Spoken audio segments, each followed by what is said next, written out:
Online school नेपालमा स्वागत छ। आज हामी चाहिँ रेसियो एनालाइसिस सुरु गर्न गइरहेका छौँ।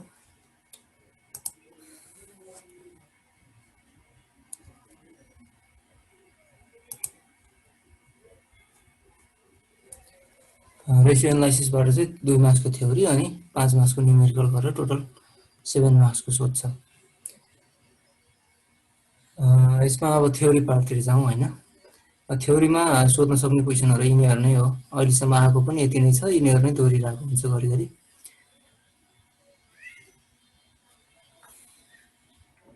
यिनीहरु मध्येमा एउटा क्वेशन चाहिँ सोध्छ।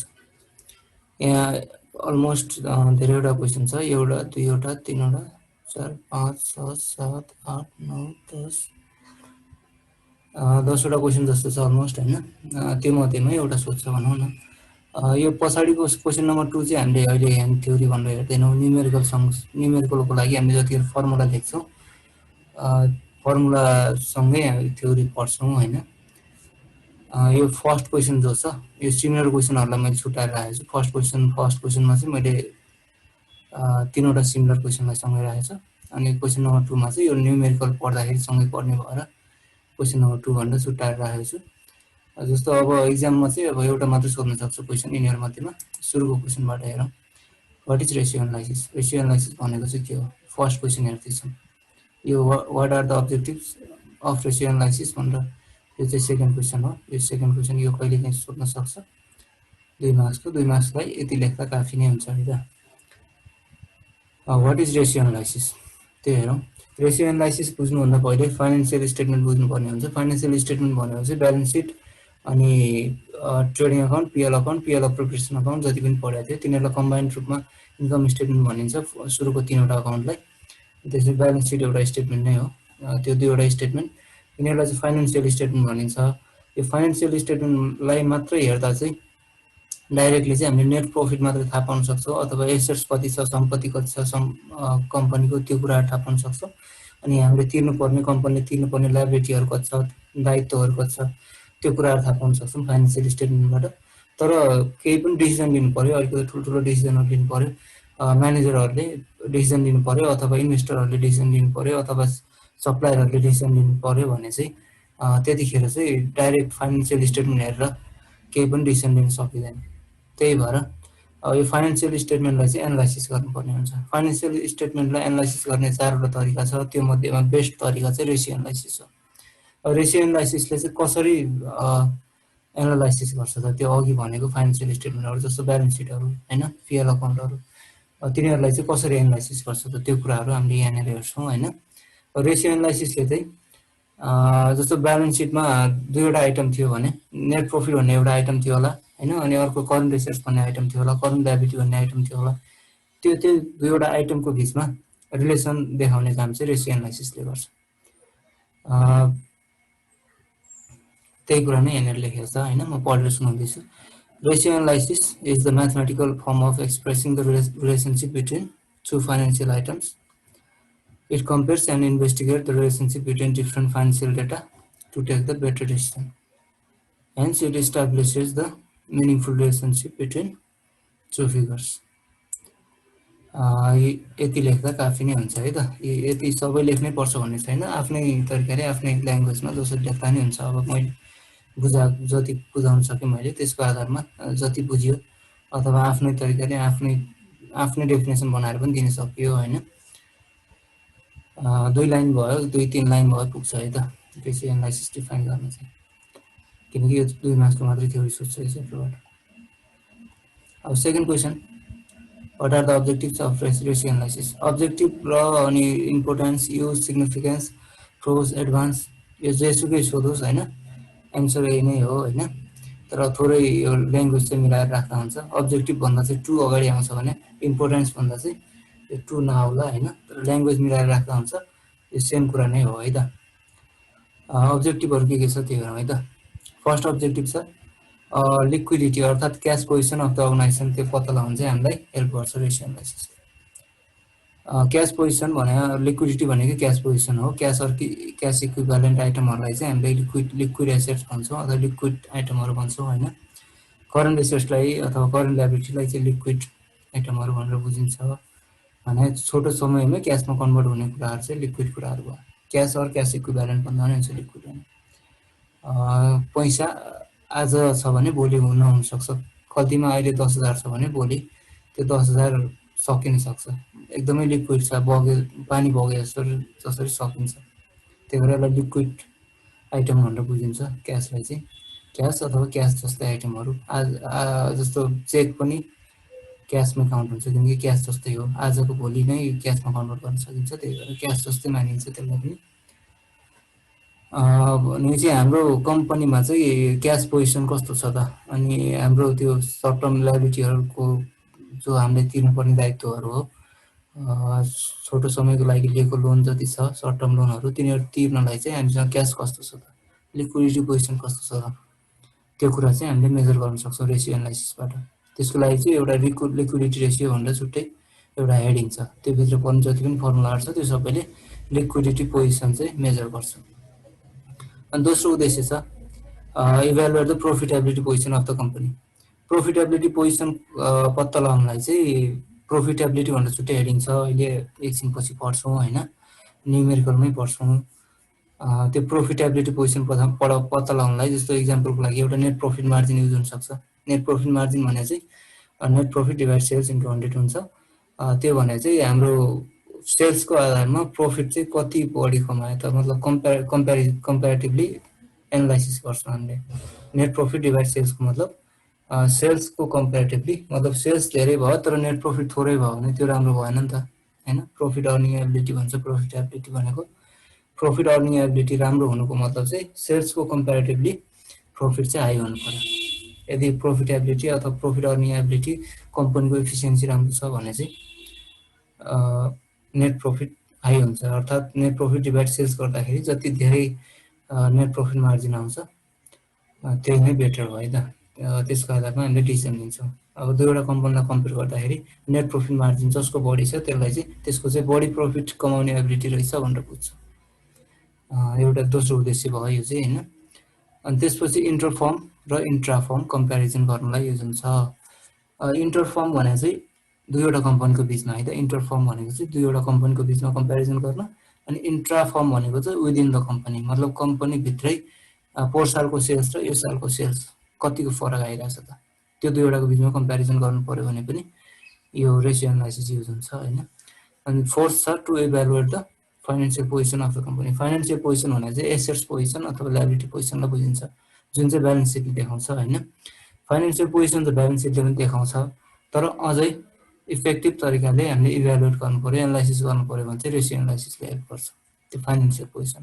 अर्थात् हाम्रो कम्पनीको चाहिँ फाइनेन्सियल पोजिसन कस्तो छ त, एसेट्सको पोजिसन कस्तो छ त, त्यो कुराहरू मेजर गर्न चाहिँ यो च्याप्टरले चाहिँ हेल्प गर्छ। अब्जेक्टिभ इम्पोर्टेन्स यो चाहिँ एडभान्टेज जे सोधे पनि यही नै हो है त। अब लिमिटेसनतिर जाउँ। रेसियो एनालाइसिसको कमी कमजोरीहरू के छ त, लिमिटेसनहरू के छ त। एउटा फर्स्ट लिमिटेसन छ, यसले चाहिँ इन्फ्लेसनलाई मेजर गर्दैन। मतलब इन्फ्लेसन भने चाहिँ मूल्य वृद्धि भनिन्छ नेपालीमा होइन। मूल्य वृद्धिलाई चाहिँ यसले कन्सिडर गर्दैन। किन गर्दैन त, किनकि यसले हिस्टोरिकल प्राइसहरू मात्रै रेकर्ड गर्छ है त रेसियो एनालाइसिसले, किनकि पुरै अकाउन्टिङले नै हिस्टोरिकल कस्ट नै रेकर्ड गर्ने गर्छ होइन। हिस्टोरिकल कन्सेप्ट भन्ने छ एउटा कन्सेप्ट, अकाउन्टिङको कन्सेप्ट, त्यो प्रिन्सिपलमा आधारित भएर हिस्टोरिकल प्राइसहरू मात्रै रेकर्ड गर्छ। त्यही भएर यो इन्फ्लेसनलाई चाहिँ यसले रेकर्ड गर्दैन। जस्तो इक्जाम्पलको लागि एउटा ल्यान्ड एन्ड बिल्डिङ चाहिँ मानौ पहिले 15 वर्ष अगाडि 5 लाखमा किनेको थियो भने अहिले चाहिँ त्यो ल्यान्ड एन्ड बिल्डिङको चाहिँ मार्केट प्राइस 1 करोडसम्म पुगिसक्यो हुनसक्छ। अब 5 लाखमा किनेको अब 1 करोड पुग्यो त्यसको मूल्य भने पनि 5 लाख नै रेकर्ड गर्छ है त अकाउन्टले चाहिँ, किनकि हिस्टोरिकल कन्सेप्ट भन्ने एउटा प्रिन्सिपल छ, त्यसको कारणले पुरानै कस्ट नै रेकर्ड गरेर आएको हुन्छ। त्यही भएर यो इन्फ्लेसनलाई चाहिँ अथवा मूल्य वृद्धिलाई चाहिँ यसले कन्सिडर गर्दैन है त। रेसियो एनालाइसिस मात्रै होइन, पुरै अकाउन्टिङले नै कन्सिडर गर्दैन। अनि त्यसपछि छ it does not consider the seasonal factors. Seasonal factors भने चाहिँ जस्तो दसैँको बेलामा सेल्स हाई भएको हुनसक्छ होइन, एउटा कुनै सिजनमा एकदमै हाई भएको हुनसक्छ। बाक्लो कपडाहरू विन्टर सिजनमा एकदमै सेल भएको हुन्छ होइन, सेल अति नै हाई हुन्छ। अनि त्यस्तो कपडाहरू फेरि समर सिजनमा चाहिँ कति पनि सेल हुँदैन, गर्मी मौसममा त कति पनि सेल हुँदैन। त्यो अब सिजनल फ्याक्टर हो, यस्तो कुराहरूलाई चाहिँ ध्यान दिँदैन यसले। खालि सेल्स हाई छ भने चाहिँ यो कम्पनी खतरा रहेछ भनेर बुझिन्छ होइन, अर्थात् यो महिनामा चाहिँ हामीले धेरै सेल गरेछौँ भनेर बुझिन्छ यो रेसियो एनालाइसिसमा। अनि विन्टरमा हो कि अर्को कुनै सिजनमा यो सेल्स हाई भएको हो कि सिजनल फ्याक्टरले गर्दा पो हाई भएको हो कि सेल्स, त्यो कुरा चाहिँ कन्सिडर गर्दैन रेसियो एनालाइसिसले। अनि त्यसपछि अर्को मेन समस्या भने चाहिँ अकाउन्टिङमा कहिलेकाहीँ अब इन्टेन्सनल्ली पनि फेक डाटा हुनसक्छ होइन, किनकि केही कुराहरू लुकाउनु पऱ्यो भने इन्टेन्सनल्ली एउटा केही फेक डाटाहरू दिएको हुनसक्छ अकाउन्टेन्टले, अथवा अकाउन्टेन्टले मात्रै नभएर त्यो पुरै कम्पनीले नै केही डाटा लुकाइरहेको हुन्छ। किनकि जस्तो एकजना ट्याक्स छर्नलाई होइन गभर्मेन्टबाट, त्यसको लागि भए पनि अलिक प्रफिट कम देखाउनलाई फेक डाटाहरू दिएको हुनसक्छ होइन। अनि त्यो इन्टेन्सन भएन भने पनि फेक डाटा कहिलेकाहीँ आउन सक्छ, कहिलेकाहीँ रङ इन्ट्री भएर पनि फेक डाटा हुनसक्छ। त्यस्तो फेक डाटालाई हामीले एनालाइसिस गऱ्यो भने रेसियो एनालाइसिस युज गरेर हामीले फेक डिसिजन मतलब रङ डिसिजन नै लिन्छौँ। त्यही भएर यो रेसियो एनालाइसिसबाट डिसिजन लिँदा यो पनि एउटा कमजोरी भयो, लिमिटेसन भयो।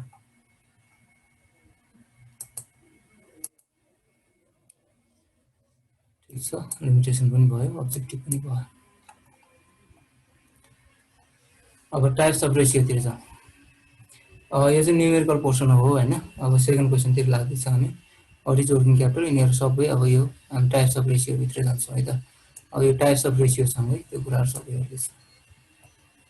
न्युमेरिकल पोर्सन पनि हो यो, न्युमेरिकल पढ्दाखेरि चाहिँ यो काम गर्छ।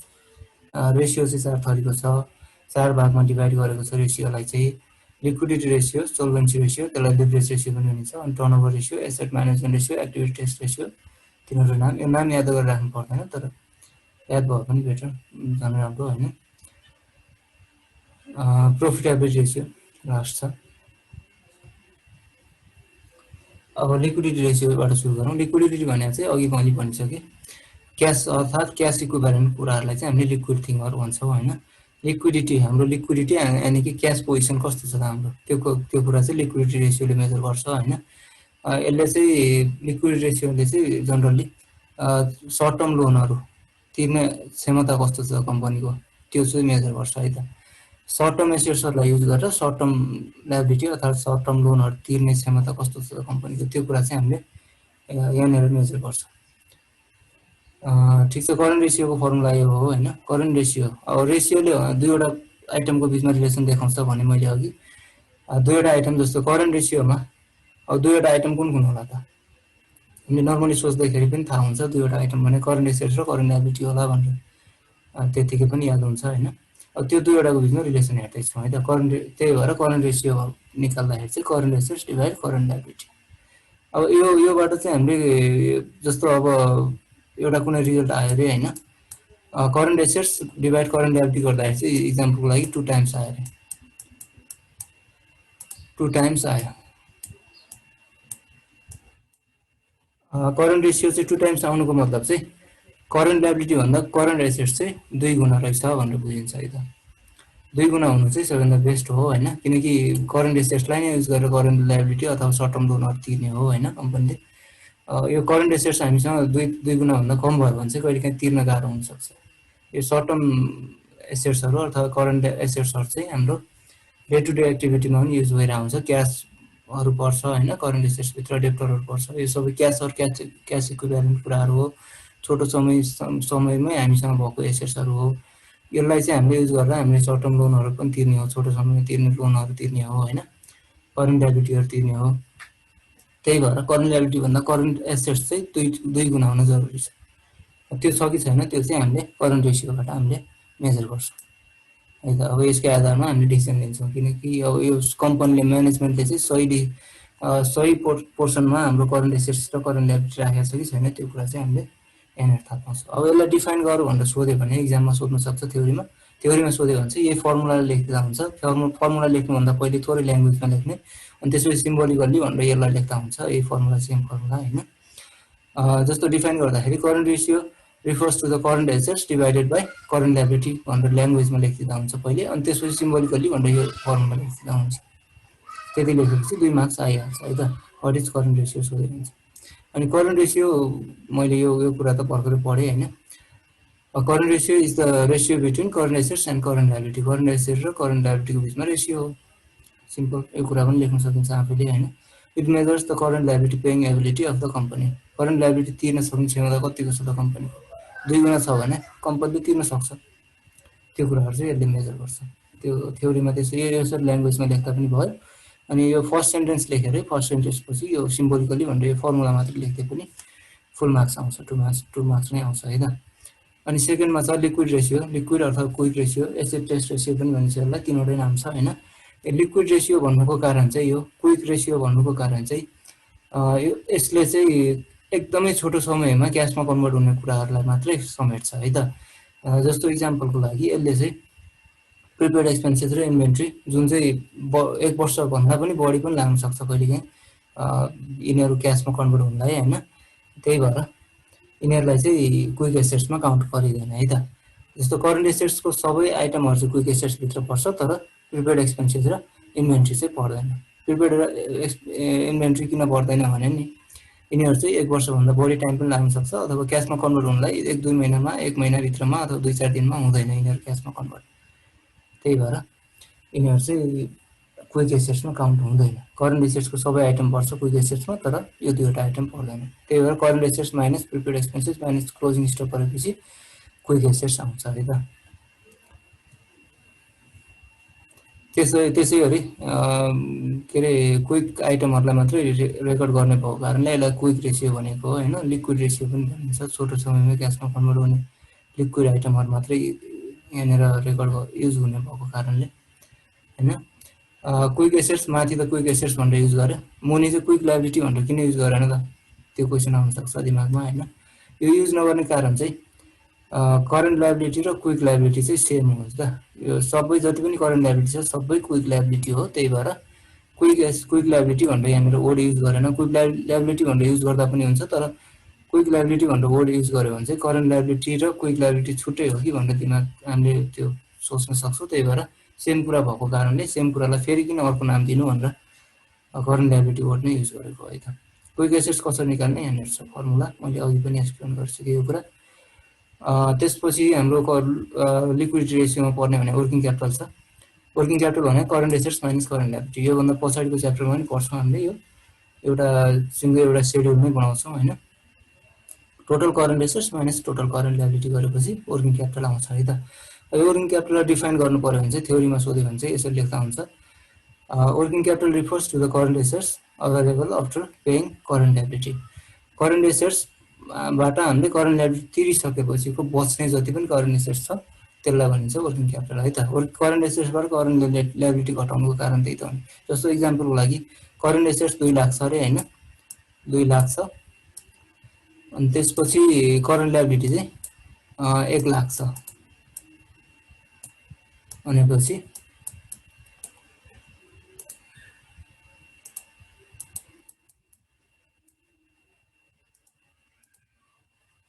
हामीसँग 2 लाख माइनस 1 लाख गर्दाखेरि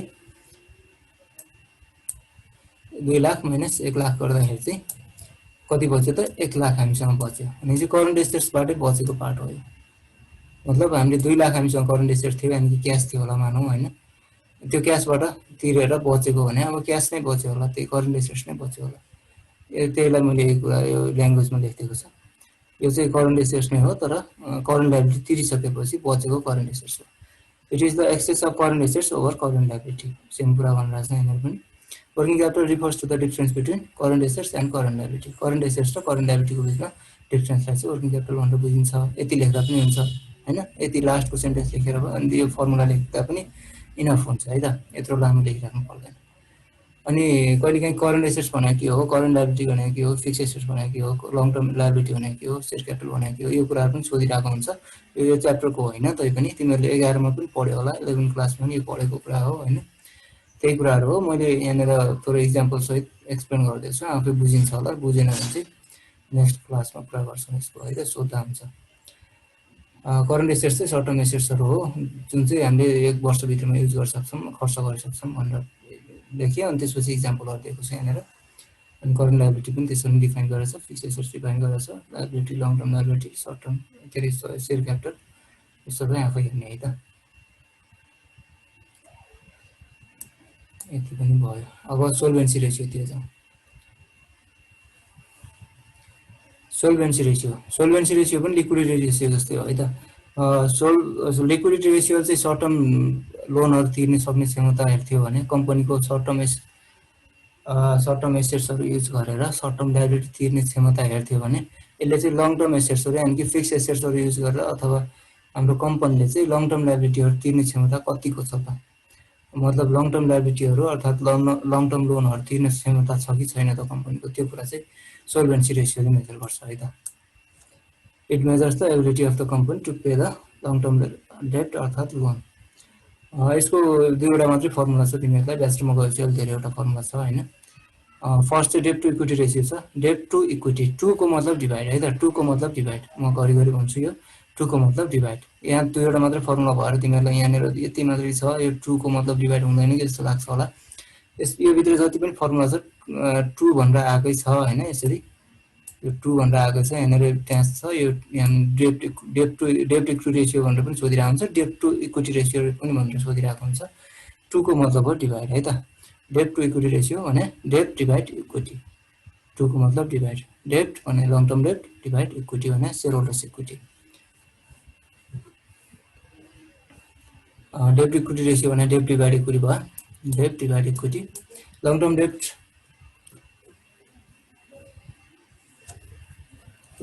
में के पर्छ, ब्यालेन्स सिट पढ्दाखेरि पढेकै थियो होइन। यदि लङ टर्म डेट दिएन भने चाहिँ टोटल डेट मात्रै दिएको छ भने चाहिँ त्यतिखेर चाहिँ यो टोटल डेट मात्रै युज गर्छौँ है त। लङ टर्म डेट अर्थात् कहिलेकाहीँ दिएन भने चाहिँ लङ टर्म डेट नदिएपछि टोटल डेट युज गर्छ, divide shareholders equity. Formula सजिलो छ, डेट डिभाइड इक्विटी। अनि सेयर होल्डर्स इक्विटी अर्थात् इक्विटी भनेको चाहिँ के हो है त, सेयर होल्डर्स फन्ड पनि भनिन्छ यसलाई। त्यो भने चाहिँ म उसमा देखाउँदैछु, ब्यालेन्स सिटमा देखाउँदैछु होइन। एकैछिन है त, ब्यालेन्स सिट हेरौँ।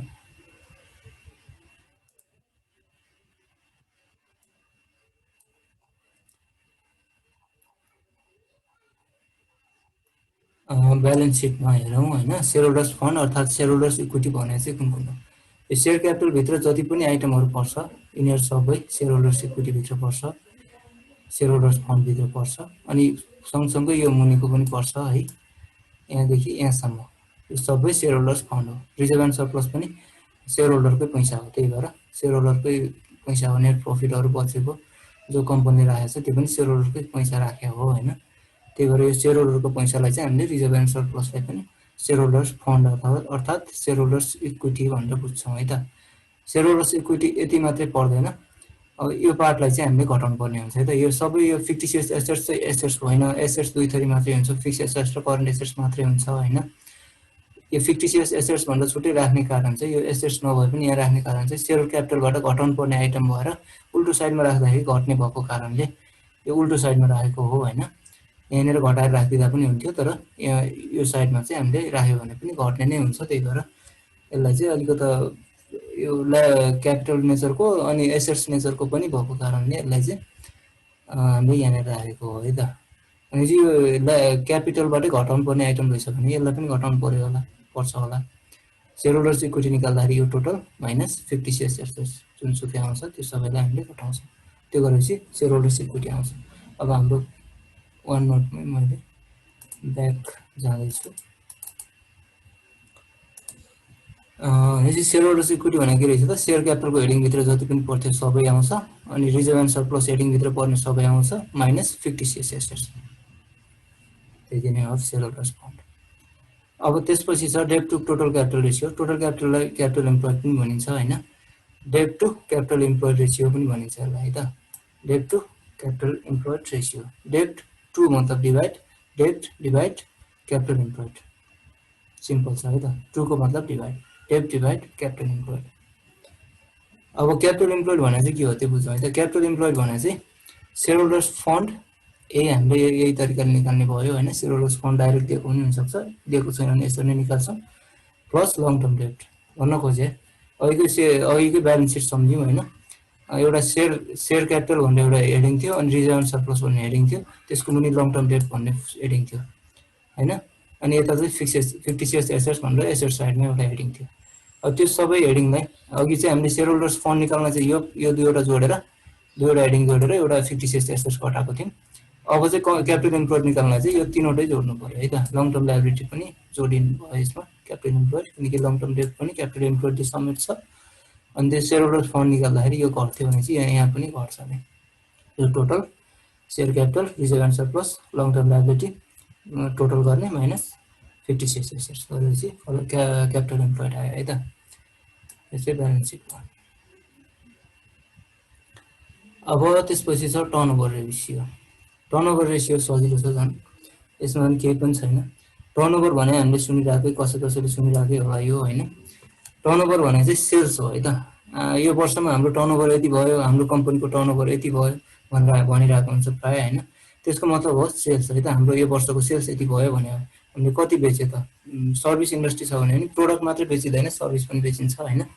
जस्तो इक्जाम्पलको लागि स्कुल कलेजहरूले उनीहरूले सर्भिस बेच्ने हो, सामान त केही पनि बेच्दैन कलेजहरूले होइन। विद्यार्थीलाई मतलब प्यारेन्टलाई भनौँ होइन, त्यहाँ बेच्ने भने सर्भिस नै हो, सर्भिस दिने हो टिचरले अथवा कलेजले सर्भिस दिने हो, सर्भिस बेचेर पैसा कमाउँछ, त्यो पनि सेलमै काउन्ट हुन्छ होइन।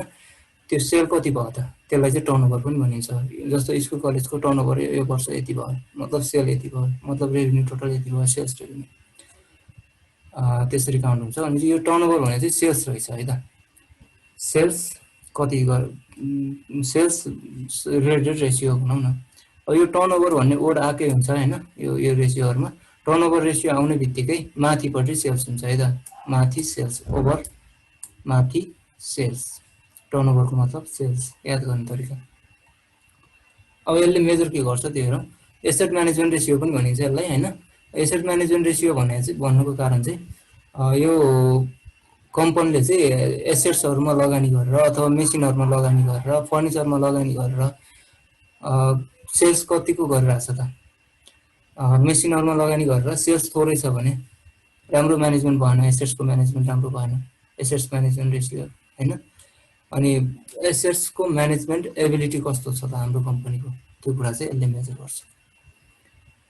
सुरुमा छ टोटल एसेट्स टर्नओभर रेसियो, भने टोटल एसेट्स चाहिँ कतिको युटिलाइज गरिरहेछ त हाम्रो कम्पनीले, त्यो चाहिँ हामीले यहाँनिर हेर्छौँ है त।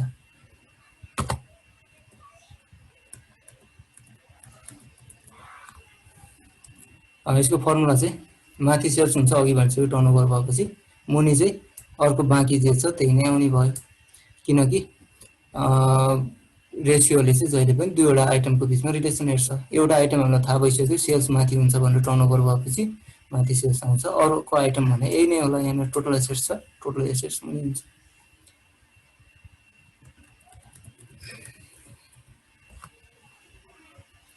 त्यसपछि छ fix assets turnover ratio. Turnover मतलब माथि सेल्स, एउटा आइटम थाहा भइसक्यो, अब नेक्स्ट आइटम भने के होला त्यो गेस गर्नै पर्यो नि, यहाँनिर दिएकै छ फिक्स एसेट्स।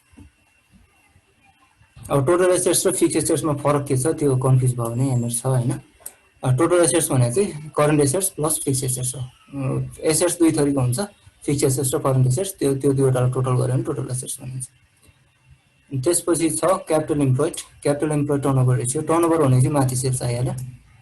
अब क्यापिटल इम्प्लोइड टर्नओभर गर्दैछ भने अर्को आइटम के होला भनेर खोजिराख्नु पर्यो नि। क्यापिटल इम्प्लोइड टर्नओभर भयो, मुनि क्यापिटल इम्प्लोइड नै आउँछ।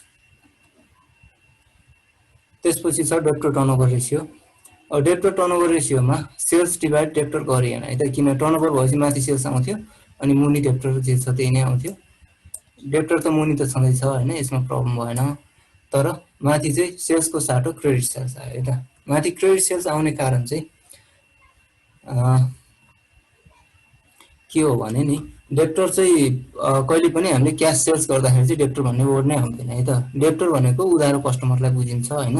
उधारो कस्टमर त कतिखेर आउँछ त, उधारोमा बेचेपछि मात्रै आउँछ, जसलाई क्रेडिट सेल्स भनिन्छ। अब क्रेडिट सेल्स कति गराएछ त्यसलाई मात्रै हामीले यहाँनिर काउन्ट गर्छौँ, किनकि डेब्टर भनेको उधारोमा बेचेपछि मात्रै आउने कुरा हो। त्यही भएर क्रेडिट सेल्स आयो सेल्सको साथ है त। लजिक बुझेपछि फर्मुला याद गरेर राख्नु पर्दैन, आफै याद हुन्छ। बुझ्यो भने त लजिक मुनि डेप्टर हुन्छ, त्यसमा कन्फ्युजन छैन। अनि यो फर्मुला यही नै भयो हैन। अब डेप्टर टर्नओभर रेसियो नै युज हुने एउटा फर्मुला छ अर्को, यो पनि सोधिरहेको हुन्छ कहिलेकाहीँ। यो फर्मुला पनि हेरौँ। एभरेज कलेक्सन पिरियड, यो भने चाहिँ एभरेजमा चाहिँ हामीले उधार कस्टमरबाट अर्थात् डेप्टरबाट कति टाइममा चाहिँ हामीले पैसा उठाउन सक्छौँ त, उधारो पैसा चाहिँ कति टाइममा उठाउन सक्छौँ त एभरेजमा, त्यो कुरा चाहिँ हामीले यहाँनिर क्यालकुलेट गर्छौँ। यो फर्मुला यो छ हैन। यसलाई डिएसओ पनि भन्छ, डेज सेल्स आउटस्ट्यान्डिङ पनि भन्छ। यसको फर्मुला यो छ हैन। Days in year, days in year क्वेसनले दिएको हुन्छ डेज इन इयर, प्राय दिएन भने जुनसुकै युज गर्दा हुन्छ। 365 युज गर्दा सकेसम्म बेटर। कुनै वर्षमा 360 दिन हुन्छ भने कुनैमा 365 दिन हुन्छ हैन। प्राय चाहिँ 365 दिन हुनुभएको कारणले 365 नै युज गर्दा बेटर हुन्छ, क्वेसनले दिएको छैन भने मात्रै है त। अनि मुनि चाहिँ डेप्टर टर्नओभर रेसियो, यही जुन निक्ल्यो त्यसलाई यहाँनिर युज गर्छ। अब यसपछि छ इन्भेन्ट्री टर्नओभर रेसियो। टर्नओभर भनेपछि माथि सेल्स हुन्छ, अघिदेखि भनिरहेको छु मैले। तर यहाँनिर सेल्स नआएर कस्ट अफ गुड्स सोल्ड आयो है त। किन आयो त्यो बुझ्नुतिर लागौँ। अब इन्भेन्ट्री भने चाहिँ स्टक हो है त। स्टक भने चाहिँ के हो त, हामीसँग भएको स्टक हो जुन चाहिँ हामीले बेचिसकेका छैनौँ। बेचिसकेका छैनौँ भने त्यसको ठाउँमा हामीले नबेचेका कुरालाई त हामीले सेल्स भयो भनेर हामीले सेल्ससँग रिलेटेड त कुरा भएन यो त। इन्भेन्ट्री त हामीसँगै छ अलरेडी, सेल्स त भइसकेका छैन भनेपछि सेल्स नर्मली युज गर्दैनौँ है त कस्ट अफ गुड्स सोल्डको ठाउँमा। अब के अरे सेल्सको ठाउँमा चाहिँ cost of goods sold use गर्छौँ। अब रिलेटेड आइटमलाई युज गर्छौँ, सेल्सको साटो चाहिँ हामीले रिलेटेड आइटम भने चाहिँ कस्ट अफ गुड्स सोल्ड हो होइन। सेल्स जस्तै जस्तै आइटम भनौँ होइन। अब कस्ट अफ गुड्स सोल्ड भने चाहिँ के हो त्यो बुझौँ होइन। फाइनल अकाउन्टको ट्रेडिङ अकाउन्टतिर जाउँ है त। अनि कस्ट अफ गुड्स सोल्ड भनेको ट्रेडिङ अकाउन्टको डेबिट साइडको टोटललाई कस्ट अफ गुड्स सोल्ड भनेर बुझिन्छ। कस्ट अफ गुड्स सोल्ड भनेको यति पार्ट हो है त, यति पार्ट ग्रस प्रफिट बाहेकको डेबिट साइडको सबै आइटम पर्छ। कस्ट अफ गुड्स सोल्ड निकाल्न चाहिँ opening stock plus purchase minus plus direct expenses, यो सबै कुरा डाइरेक्ट एक्सपेन्सेसभित्र पर्छ प्रायः जसो, किनकि इन्डाइरेक्ट एक्सपेन्सेस जति पिएल अकाउन्टमा गइसक्छ त्यही भएर डाइरेक्ट एक्सपेन्सेस नै छ प्रायः यहाँनिर होइन।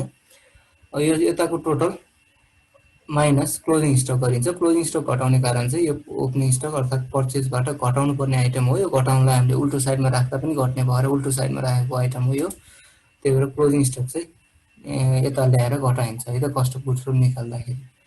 भनेपछि कस्ट अफ गुड्स सोल्ड भनेको चाहिँ यति पार्ट रहेछ भनेर बुझ्दा हुन्छ। कस्ट अफ गुड्स सोल्ड निकाल्न अर्को तरिका पनि छ है त। जस्तो यहाँनिर क्लोजिङ स्टक त यता घटिसक्यो, यताकै आइटम रहेछ भने यहाँनिर अरू आइटम त खासै आउँदैन। यो तीनवटा मध्येमा cost of goods closing stock यता गइसक्यो भने अब सेल्स मात्रै बच्यो। सेल्स माइनस क्रस प्रफिट गरे, सेल्स माइनस क्रस प्रफिट गरे पनि यताको टोटल आउँछ है त।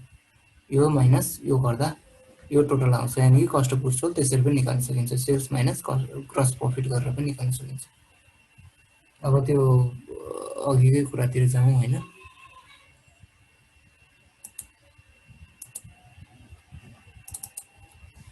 हामी थियो इन्भेन्ट्री टर्नओभर रेसियोको कस्ट अफ गुड्स सोल्ड बुझ्नलाई उता गएको थियो होइन।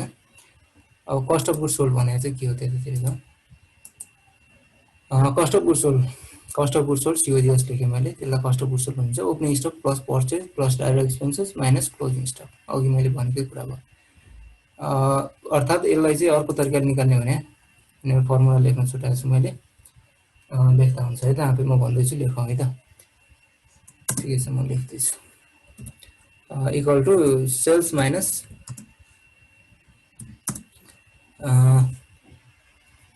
ग्रस प्रफिट भन्दा पनि हुन्छ है त। ट्रेडिङ अकाउन्टको अघिको इमेज याद गर्ने है त, किनकि चित्र दिमागले मजाले याद गर्छ है त। चित्र दिमागले सजिलै याद गर्छ, यो कुराहरू लेखेको कुराहरू भन्दा त्यो पिक्चर याद हुन्छ। त्यही भएर त्यो ट्रेडिङ अकाउन्टको पिक्चर याद गर्ने अघि मैले देखाएको कारण चाहिँ त्यही हो, याद सजिलै होस् भनेर।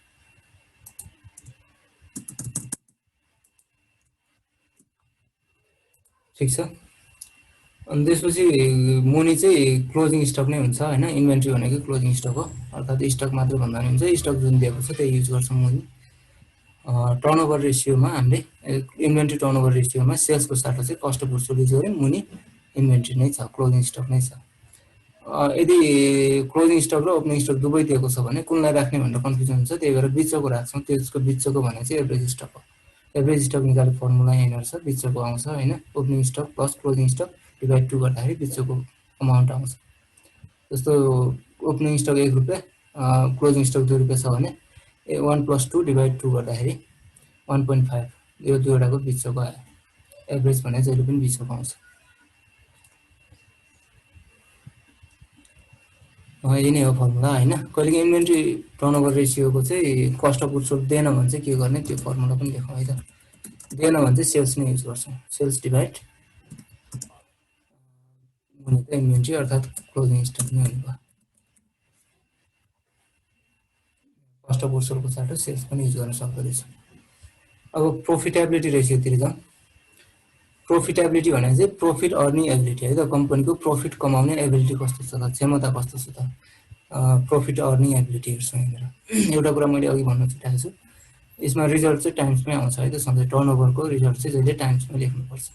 कति गुणा छ त, जस्तो इक्जाम्पलको लागि सेल्स डिभाइड टोटल एसेट्स गर्दाखेरि 5 आयो भने 5 टाइम्स, यानि कि टोटल एसेट्स भन्दा सेल्स चाहिँ 5 गुणा भएछ, त्यो बुझिन्छ है त, टाइम्स। त्यस्तै प्रोफिटेबिलिटी रेसियो चाहिँ पर्सेन्टेजमा निकाल्नुपर्ने हुन्छ है। पर्सेन्टेजमा निकाल्दाखेरि जहिले पनि इन्टु 100 गर्ने हो। इन्टु 100 गर्दा पर्सेन्टेजमा आइ नै हाल्छ। त्यही भएर हरेक फर्मुलामा यहाँ पर्सेन्टेजमा निकाल्न इन्टु 100 गरेर देखिन्छ है। यहाँनिर छुटेछ, यहाँनिर पनि इन्टु 100 नै गर्ने हो। यहाँनिर मेरो यहाँ बिचमा लेख्नु नमिल्ने भएर मैले माथि नै लेखेको छु है त, इन्टु 100 चाहिँ। ठिक छ। यसमा पर्ने अब नेट प्रॉफिट मार्जिन भनेको छ। मार्जिन भन्ने वर्ड आउने बित्तिकै टर्नओभरमा माथि सेल्स भयो जस्तै मार्जिन भन्ने वर्ड आउने बित्तिकै मुनि सेल्स हुन्छ है त, ध्यान दिने। मार्जिन मतलब मुनि सेल्स। नेट प्रॉफिट मार्जिन मुनि सेल्स छ भने मार्जिनको मतलब सेल्स भयो। अब अर्को आइटम के होला त, दुईवटा आइटमको बिचमा रिलेसन निकाल्ने हामीले देखाउने हो यहाँनिर हैन। रेसियो एनालाइसिसमा नेट प्रॉफिट मार्जिन, मार्जिनको मतलब मुनि सेल्स भयो, नेट प्रॉफिट माथि छ। सजिलो छ, फर्मुला याद गर्नै परेन। अब पर्सेन्टेजमै हुन्छ प्रोफिटेबिलिटी रेसियो, त्यही भएर हामीले इन्टु 100 गर्यौँ। हरेक कुराको लजिक छ है त। लजिक बुझ्यो भने याद गरिराख्नु पर्दैन फर्मुला। त्यसपछि छ ग्रस प्रॉफिट मार्जिन। मार्जिन मतलब मुनि सेल्स, ग्रस प्रॉफिटको मार्जिन निकाल्दैछौँ भने माथि ग्रस प्रॉफिट इन्टु 100 त पर्सेन्टेजमा कन्भर्ट गर्नलाई हो।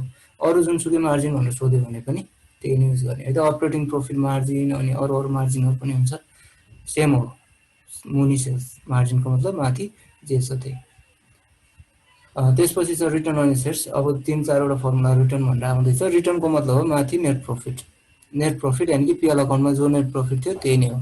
नेट प्रॉफिट आफ्टर ट्याक्स नै हो पीएल अकाउन्टको राम्रो रिजल्ट हैन, किनकि नेट प्रॉफिटमा हामीले ट्याक्स नेट प्रॉफिट निकाल्दाखेरि चाहिँ हामीले ट्याक्स घटाएर निकाले हुन्छ त्यहाँनिर। त्यही भएर नेट प्रॉफिट आफ्टर ट्याक्स नै हो पीएल अकाउन्टमा जो नेट प्रॉफिट निक्लेको छ त्यो। यदि बिफोर ट्याक्स दिएको छ भने आफ्टर ट्याक्समा कन्भर्ट गर्नलाई ट्याक्स घटाउँछौँ है त। Tax net profit before tax दिएको छ भने net profit before tax minus tax गरेपछि आफ्टर ट्याक्स नेट प्रॉफिट आउँछ। नेट प्रॉफिट आफ्टर ट्याक्स अनि कि पीएल अकाउन्टको ट्याक्स नेट प्रॉफिट युज गर्छौँ यहाँनिर। इन्टु 100 त नर्मल नै भयो। यो इन्टु 100 गर्ने कारण चाहिँ यो रिजल्ट चाहिँ पर्सेन्टेजमा निकाल्नलाई हो। रिटर्न भनेपछि माथि नेट प्रॉफिट डिभाइड अर्को बाँकी जे छ त्यसलाई चाहिँ अर्को साइडमा राख्छौँ, मुनि चाहिँ बाँकी चिजलाई राख्यो, डिभाइड एसेट्स। एसेट्स भने नर्मली टोटल एसेट्सलाई बुझिन्छ। Net profit divide assets, total assets. Return on equity ROE पनि भनिन्छ यसलाई। नेट प्रॉफिट माथि आउँछ, रिटर्न वर्ड आउने बित्तिकै मुनि चाहिँ इक्विटी आउँछ। इक्विटीलाई अर्को नाम चाहिँ शेयर होल्डर्स इक्विटी, अर्को नाम फेरि शेयर होल्डर्स फन्ड, जे भने पनि एउटै कुरा हो। रिटर्न भने माथि net profit divide equity, share holders equity into 100 त पर्सेन्टेजमा निकाल्नलाई भयो। अनि return on share common share भनेर छ। कमन शेयरको हामीले रिटर्न निकाल्दाखेरि चाहिँ हामी नेट प्रॉफिट नै युज गर्छौँ, डिभाइड कमन शेयर नै छ, अघिको जस्तै नै हो। तर यहाँनिर एउटा थोरै मात्रै चेन्ज आयो है त, प्रिफरेन्स शेयर प्रिफरेन्स डिभिडेन्ड भनेर आयो है त। अनि यो कन्फ्युज नहोस् भनेर मैले कोस्ट राखिदिँदैछु है त। इन्टु 100 चाहिँ यो घटाइसकेपछि इन्टु 100 गर्ने हो, त्यही भएर मैले कोस्ट राख्दैछु। Net profit after tax minus preference dividend किन गर्यो त त्यो बुझ्नु है त। कमन शेयर दुई थरी हुन्छ हैन, एउटा प्रिफरेन्स शेयर हुन्छ, एउटा कमन शेयर हुन्छ। कमन शेयर होल्डरको नेचर चाहिँ कस्तो हुन्छ भने नि, प्रिफरेन्स शेयर होल्डरलाई चाहिँ सुरुमा डिभिडेन्ड तिरिसकेपछि प्रॉफिटबाट चाहिँ हामीले डिभिडेन्ड तिर्छौँ सुरुमा प्रिफरेन्स शेयर होल्डरलाई, किनकि नामै प्रिफरेन्स छ हैन, उसलाई प्रिफरेन्स दिन्छौँ, ग्राह्यता दिन्छौँ, अर्थात् प्राथमिकता दिन्छौँ हैन। प्रिफरेन्स भनेको प्राथमिकता हो। उसलाई चाहिँ डिभिडेन्ड तिर्दाखेरि चाहिँ पहिले नै तिर्छौँ क्या। मतलब यो प्रफिटबाट हामीले थोरै पार्ट छुट्याइदिएको हो, प्रफिटको पार्ट दिएको हो हामीले प्रिफरेन्स सेयर होल्डरलाई होइन, डिभिडेन्ड भनेको चाहिँ।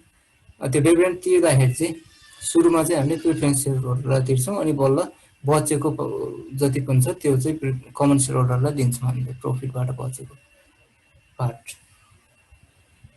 त्यही भएर नेट प्रफिट युज हुँदैन है त कमन सेयर होल्डरको केसमा चाहिँ। नेट प्रफिट आफ्टर ट्याक्समा चाहिँ हामीले प्रिफरेन्स डिभिडेन्ड घटाउनै पर्ने हुन्छ, किनकि प्रिफरेन्स सेयर होल्डरलाई हामीले डिभिडेन्ड तिरेपछि बल्ल कमन सेयर होल्डरलाई त्यो नेट प्रफिट दिन्छौँ। त्यही भएर नेट प्रफिटबाट हामीले प्रिफरेन्स डिभिडेन्ड घटायो है त। त्यसपछि एउटा दुईवटा आइटम छ। इपिएस यसलाई सर्ट फर्म भयो, यसको फुल फर्म चाहिँ अर्निङ पर सेयर भनिन्छ। अर्निङ परको मतलब पनि डिभाइड हो त, टूको मतलब डिभाइड भनेको थिएँ मैले अघि, परको मतलब पनि डिभाइड हो। अर्निङ माथि अर्निङ छ, अर्निङ भने net profit divide share, share भनेको चाहिँ number of share, earning divide share है त। अर्निङ भने नेट प्रफिट डिभाइड सेयर, पर भने divide. Net profit after tax net profit नै भयो। यसमा प्रिफरेन्स डिभिडेन्ड घटाउने कारण चाहिँ यो अघिकै कन्सेप्ट नै हो है त। कमन सेयर होल्डरले नै पाउने पर सेयर कमन सेयर होल्डरकै पर सेयर अर्निङलाई नै अर्निङ पर सेयर भनिन्छ होइन। यो कमन सेयर होल्डरसँग रिलेटेड भएको कारणले इपिएस चाहिँ हामीले प्रिफरेन्स डिभिडेन्ड चाहिँ घटाएको हो, किनकि प्रिफरेन्स सेयर होल्डरलाई हामीले पहिले नै प्रिफरेन्स डिभिडेन्ड तिरेपछि बल्ल बचेको पैसा चाहिँ हामीले कमन सेयर होल्डरलाई दिन्छौँ।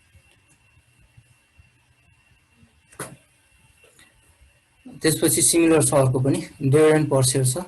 अघिको अर्निङ पर सेयर थियो, त्यही भएर अर्निङ माथि भयो, नेट प्रफिट भयो माथि। यसमा चाहिँ डिभिडेन्ड पर सेयर भएको कारणले dividend divide number of share, परको मतलब डिभाइड। अब यहाँ नोटमा मैले लेखिदिएको छु, यो टूको मतलब डिभाइड, टर्नओभरको मतलब माथि सेल्स, मार्जिनको मतलब मुनि सेल्स, रिटर्नको मतलब माथि नेट प्रफिट, परको मतलब डिभाइड। अघि यो सबै कुराहरू गरिसक्यो है त। अनि अब 2064 ओल्ड क्वेसन गर्दैछौँ होइन, एक्जामको क्वेसन गर्दैछौँ। त्यो क्वेसन छ भने क्वेसन पल्टाएर हेर्दा हुन्छ, यो सोल्युसन यही हो होइन, म बुझाउन गइरहेको छु। यो सोल्युसन अलरेडी मैले गरिसकेको छु, किनकि टाइम धेरै लस हुन्छ भनेर, भिडियोमा धेरै टाइम किन दिनु भनेर। ठिक छ, अब सोल्युसन म बुझाउनुतिर गइरहेको छु है त। क्वेसन छैन भने कसैसँग म क्वेसन सो गर्दैछु है त।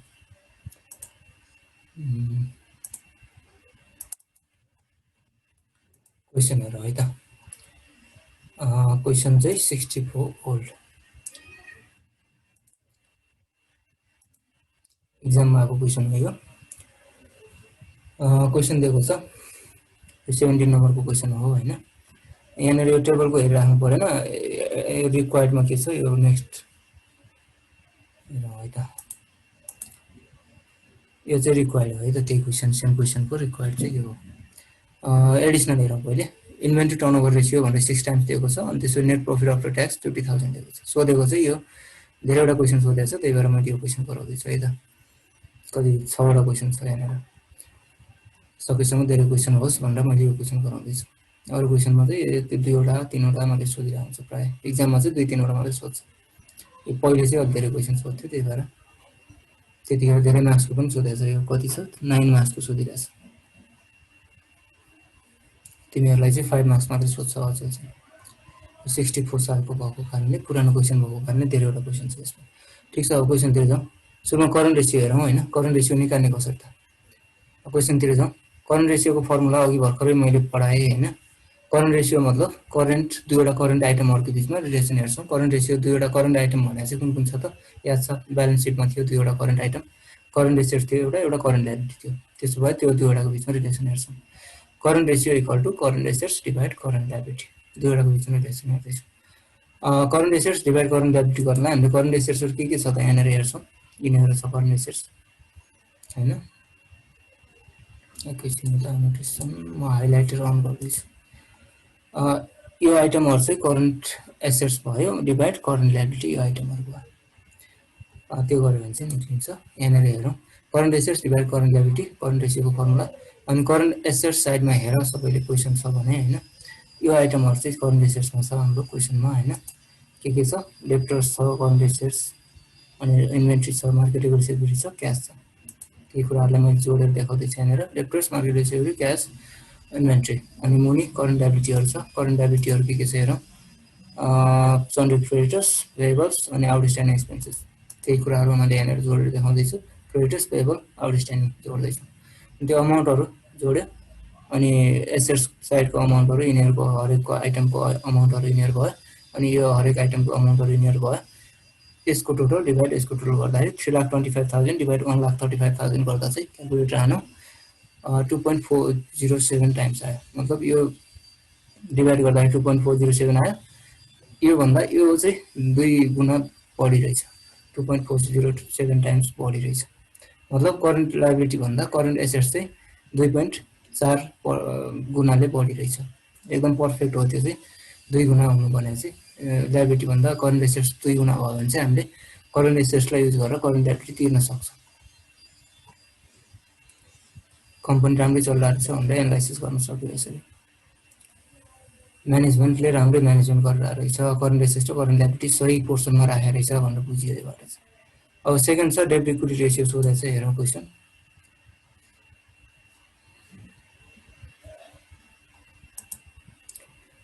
क्वेसन छ 7 मा डेब्ट इक्विटी रेसियो। डेब्ट इक्विटी रेसियो यो फर्मुला यहीँनिर देखिन्छ है त। डेब्ट इक्विटी रेसियो, डेब्ट टु इक्विटी रेसियो हो यो चाहिँ। डेब्ट डिभाइड इक्विटी। डेब्ट भने लङ टर्म डेब्ट, इक्विटी भने सेयर होल्डर्स इक्विटी। अब डेब्ट भने लङ टर्म डेब्टहरू के छ हेरौँ। लङ टर्म डेब्ट एउटा मात्रै छ, डिभेन्चर मात्रै छ 1,25,000। अनि त्यसपछि सेयर होल्डर्स इक्विटी भने चाहिँ share capital plus reserve and surplus minus fictitious assets हुन्थ्यो। फिक्टिसियस एसेट्स छैन, यो दुईवटा आइटम मात्रै छ। त्यो दुईवटालाई जोडेर हामीले राख्छौँ। हेरौँ यहाँनिर डेब्ट इक्विटी रेसियोको लङ टर्म डेब्ट divide shareholders equity. Debenture मात्रै छ लङ टर्म डेब्ट, सेयर क्यापिटल प्लस रिजर्भ भयो सेयर होल्डर्स इक्विटी चाहिँ। अघि भर्खरै देखाएँ मैले। 1,25,000 डिभेन्चर थियो, सेयर क्यापिटल 2,50,000 दिएको छ अनि रिजर्भ चाहिँ 65,000 दिएको छ। यो डिभाइड यो टोटल गर्दाखेरि चाहिँ 0.3968 आयो। यो टाइम्समा लेख्दा पनि हुन्छ, यहाँनिर टाइम्स भनेर लेख्दा पनि हुन्छ, यतिकै छोडिदिँदा पनि हुन्छ एन्सर होइन। इन्टु 100 गरेपछि यसलाई पर्सेन्टेजमा कन्भर्ट हुन्छ जहिले पनि। इन्टु 100 गर्ने बित्तिकै यो चाहिँ 39.68% भनेर एन्सर आयो। अनि त्यसपछि सोधिरहेको छ थर्डमा चाहिँ सेल्स अमाउन्ट भनेर सोधिरहेको छ क्वेसन। हेरौँ सेल्स अमाउन्ट। अब सेल्स अमाउन्टको लागि चाहिँ फर्मुला याद छैन, याद छ फर्मुला केही पनि छैन होइन सेल्स अमाउन्ट निकाल्नलाई। त्यही भएर हामीले सकिन्छ भने माथि टेबललाई युज गरेर हामीले सेल्स अमाउन्ट निकाल्ने हो। यहाँ टेबलमा त सेल्स अमाउन्ट निकाल्नलाई केही पनि डाटा दिएको छैन। त्यसो भए यहाँ एडिसनलमा दिएको कुनै युज हुन्छ कि त। नेट प्रफिट आफ्टर ट्याक्स, योबाट हामीले सेल्स अमाउन्ट निकाल्न सकिँदैन। यहाँनिर एउटा दिएको छ है त, इन्भेन्ट्री टर्नओभर रेसियो। यसको फर्मुला चाहिँ सेल्स आउँछ है त। यसमा चाहिँ cost of goods sold divide inventory अर्थात् क्लोजिङ स्टक हुन्छ होइन। फर्मुला चाहिँ मेन फर्मुला चाहिँ त्यो हो। तर कस्ट अफ गुड्स सोल्ड निकाल्न चाहिँ हामीले यहाँ गाह्रो छ, निक्लिने आइटमहरू कुनै पनि दिएको छैन। किनकि ट्रेडिङ अकाउन्टको आइटमहरू दिएपछि मात्रै हामीले कस्ट अफ गुड्स सोल्ड निकाल्न सक्छौँ। यहाँ त ब्यालेन्स सिटको आइटमहरू मात्रै दिएको छ। जस्तो ओपनिङ स्टक पर्चेजहरू चाहियो, क्लोजिङ स्टक त छ होइन। क्लोजिङ स्टक मात्रै छ भनौँ न कस्ट अफ गुड्स सोल्ड निकाल्नलाई। त्यही भएर कस्ट अफ गुड्स सोल्ड नदिएको कारणले हामीले सेल्स युज गर्न सकियो। Inventory turnover ratio equal to 6 times दिएको छ। सेल्स डिभाइड इन्भेन्ट्री गर्न सकियो है त। इन्भेन्ट्री दिएको छ, सेल्स मात्रै दिएको छैन। अनि अब निकाल्न सकिन्छ। हेरौँ यता sales amount equal to what हामीले निकाल्नु छ। इन्भेन्ट्री टर्नओभर रेसियो 6 टाइम्स दिएको छ। अनि त्यसको इन्भेन्ट्री टर्नओभर रेसियोको फर्मुला चाहिँ सेल्स डिभाइड क्लोजिङ स्टक भयो। मैले अघि भर्खरै कुरा गरेँ क्लोजिङ स्टक अर्थात् इन्भेन्ट्री। सेल्स डिभाइड टर्नओभर भनेपछि जहिले पनि माथि सेल्स आउँछ, मुनि चाहिँ जे छ त्यही आउँछ। सेम कुरा हो। इन्भेन्ट्री भन्नु र क्लोजिङ स्टक भन्नु एउटै कुरा हो। इक्वल टु 6 टाइम्स दिएकै छ क्वेसनले। सेल्स हामीलाई पत्ता लगाउँछ, दिएकै छैन होइन। अनि divide closing stock, closing stock दिएको छ है त, ब्यालेन्स सिटमै दिएको छ 1,25,000 दिएको छ। अब यसलाई क्रस मल्टिप्लाई गर्दाखेरि यता जाँदाखेरि मल्टिप्लाईमा जान्छ। सेल्स इक्वल टु 6 इन्टु 1,25,000 गर्दा 7,50,000 चाहिँ सेल्स आयो है त। रुपिसमा लेख्नु पर्यो यसको भ्यालु चाहिँ। त्यसपछि के सोधेको छ हेरौँ। Fix assets turnover ratio. Turnover भने माथि सेल्स आउँछ, सेल्स डिभाइड फिक्स एसेट्स है त formula. Fix assets turnover ratio मैले भर्खरै भने फर्मुला। सेल्स चाहिँ भर्खरै निक्लियो होइन, 7,50,000 sales divide fixed assets. Fixed assets चाहिँ दुईवटा छ, मेसिनरी र फर्निचर दिएको छ। अहिलेको क्वेसन हेर्दा हुन्छ। मेसिनरी र फर्निचर फिक्स एसेट्स दुईवटा दिएको छ 1,50,000 र 1,00,000 त्यही भएर मेसिनरी र फर्निचर चाहिँ मैले फिक्स एसेट्समा राखेँ यसको चाहिँ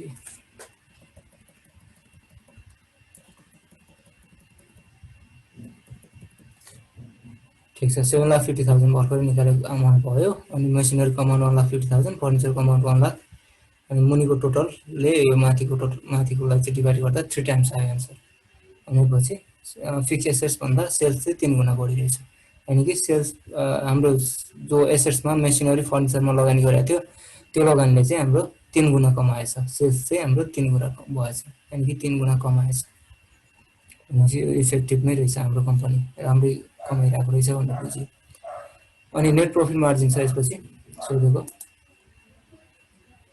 नेट प्रॉफिट मार्जिन को फर्मुला छ मार्जिन भनेपछि जहिले पनि माथि नेट प्रॉफिट सरी मार्जिन भनेपछि जहिले पनि मुनि सेल्स आउँछ है त नेट प्रॉफिट डिवाइड सेल्स है त net profit divide sales net profit यहाँनिर दिएको छ net profit after tax divide sales भर्खरै निकाल्यौँ हामीले net profit after tax divide sales net profit दिएको छ 50,000 डिवाइड सेल्स हामीले यहाँनिर निकालेको थियौँ त्यसलाई युज गर्दा चाहिँ 0.6666 आयो इन्टु 100 गर्दाखेरि चाहिँ पर्सेन्टेजमा कन्भर्ट भयो सुरुमा इन्टु 100 भनेर फर्मुलामै राख्दा नि हुन्छ लास्टमा इन्टु 100 गरेर पर्सेन्टेजमा कन्भर्ट गर्दा नि हुन्छ 6.67% आन्सर आयो त्यसपछि return on shareholders equity net profit after tax divide shareholders equity हुन्छ है त रिटर्न अन शेयरहोल्डर्स इक्विटी सोधिरहेको छ हैन क्वेशन अहिले देखाउन दिएको लागेन मैले रिटर्न अन शेयरहोल्डर्स इक्विटी सोधेको छ रिटर्न भनेपछि जहिले पनि मुनि सरी माथि चाहिँ नेट प्रॉफिट आफ्टर ट्याक्स हुन्छ अर्थात् नेट प्रॉफिट रिटर्न भनेपछि माथि नेट प्रॉफिट हुन्छ डिवाइड अन शेयरहोल्डर्स इक्विटी भयो मुनि अर्को आइटम होला शेयरहोल्डर्स इक्विटी होला net profit divide shareholders equity 50,000 divide net profit अघि नै हामीले हेरिसक्यो क्वेशनमा हैन एडिसनलमा दिएको छ 50,000 नेट प्रॉफिट डिवाइड 3,15,000 चाहिँ शेयरहोल्डर्स इक्विटी हामीले अघि पनि निकालेको थियौ है त यहाँनिर निकालेको थियौ सरी यहाँनिर निकालेको थियौ shareholders equity share capital plus reserve गर्दाखेरि 3,15,000 आएको थियो त्यसलाई युज गर्दाखेरि 0.1587 आयो इन्टु 100 गर्दा पर्सेन्टेजमा कन्भर्ट भयो 15.87% आन्सर यही नै हो हैन आजलाई यति नै गरौँ thank you for watching the video हाम्रो च्यानललाई सब्स्क्राइब गर्न चाहिँ नबिर्सनु होला